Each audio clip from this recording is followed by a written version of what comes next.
जीवन में एक बार ऐसा दौर आया जब मैं बैंकरप्ट हो गया, दिवालिया हो गया। मेरी बनाई हुई कंपनी घाटे में चली गई, करोड़ों का कर्जा चढ़ गया, मेरा व्यक्तिगत बैंक बैलेंस जीरो यानी शून्य हो गया। कमाई के सब जरिए बंद थे और सरकार की तरफ से घर पर कुर्की के छापे लगे। ये बात धीरूभाई को पता चली। बिना किसी से पूछे या जाने उन्होंने अपने छोटे बेटे और मेरे मित्र अनिल से कहा, इसका बुरा वक्त है, इसे कुछ पैसे दे दो। अनिल ने मुझे आकर ये बताया, देवियों सज्जनों, जितना वो देना चाह रहे थे उससे मेरी सारी दुविधा और परेशानियां खत्म हो जाती। उनकी उदारता पर मैं भावुक हुआ, लेकिन मुझे लगा कि मैं उनकी उदारता को स्वीकार न कर पाऊं।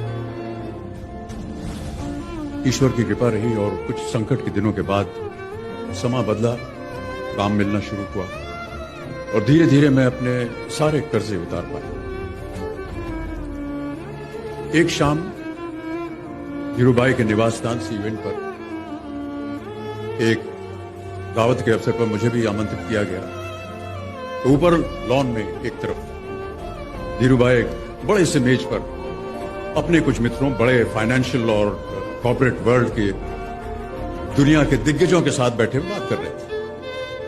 मुझ पर नजर पड़ी तो मुझे बुलाया और कहा, यहां मेरे साथ बैठो।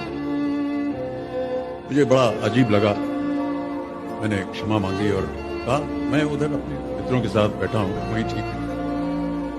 उन्होंने जिद की और बैठा लिया मुझे। फिर अपनी उस दिग्गजों की महफिल में उन्होंने कहा,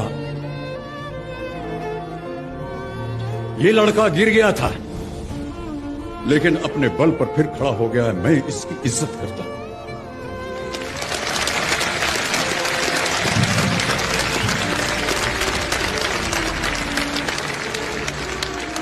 उनका ये व्यवहार और उनके वो शब्द मेरे लिए उस धनराशि से हजारों गुना ज्यादा मूल्यवान थे, जितना कि वे मुझे मेरी संकट से बाहर आने के लिए देने के लिए तैयार थे। ये उनका व्यक्तित्व।